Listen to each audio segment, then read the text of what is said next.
आप द्वादश ज्योतिर्लिंग का श्रवण कर रहे हैं।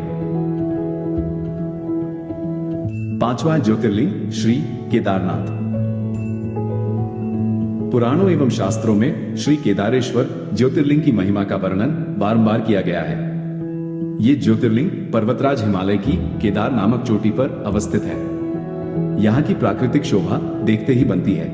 इस चोटी के पश्चिम भाग में पुण्यमती मंदाकिनी नदी के तट पर स्थित केदारेश्वर महादेव का मंदिर अपने स्वरूप से ही हमें धर्म और अध्यात्म की ओर बढ़ने का संदेश देता है। चोटी के पूर्व में अलकनंदा के सुरम्य तट पर बद्रीनाथ का परम प्रसिद्ध मंदिर है।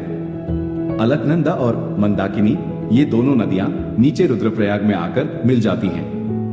दोनों नदियों की यह संयुक्त धारा नीचे देवप्रयाग में आकर भागीरथी गंगा से मिल जाती है।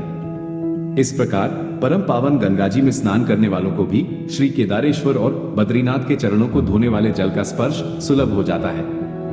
इस अतीव पवित्र पुण्य फलदायी ज्योतिर्लिंग की स्थापना के विषय में पुराणों में ये कथा दी गई है। अनंत रत्नों के जनक, अतिशय पवित्र तपस्वियों, ऋषियों, सिद्धों, देवताओं की निवास भूमि पर्वतराज हिमालय के केदार नामक अत्यंत शोभाशाली श्रृंग पर महातपस्वी श्री नर और नारायण ने बहुत वर्षों तक भगवान शिव को प्रसन्न करने के लिए बड़ी कठिन तपस्या की। कई हजार वर्षों तक वे निराहार रहकर एक पैर पर खड़े होकर शिव नाम का जप करते रहे। इस तपस्या से सारे लोकों में उनकी चर्चा होने लगी। देवता, ऋषि मुनि, यक्ष, गंधर्व सभी उनकी साधना और संयम की प्रशंसा करने लगे। चराचर के पितामह ब्रह्मा जी और सबका पालन पोषण करने वाले भगवान विष्णु भी महातपस्वी नर नारायण के तप की भूरी भूरी प्रशंसा करने लगे। अंत में अवधर दानी भूत भावन भगवान शंकर जी भी उनकी उस कठिन साधना से प्रसन्न हो उठे। उन्होंने प्रत्यक्ष प्रकट होकर उन दोनों ऋषियों को दर्शन दिया। नर और नारायण ने भगवान भोलेनाथ के दर्शन से भाव विह्वल और आनंद विभोर होकर बहुत प्रकार की पवित्र स्तुतियों और मंत्रों से उनकी पूजा अर्चना की। भगवान शिव जी ने अत्यंत प्रसन्न होकर उनसे वर मांगने को कहा।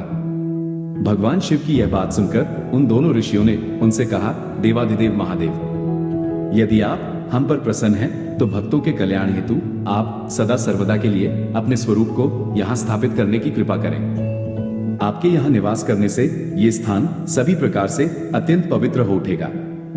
यहाँ आकर आपका दर्शन पूजन करने वाले मनुष्यों को आपकी अविनाशिनी भक्ति प्राप्त हुआ करेगी।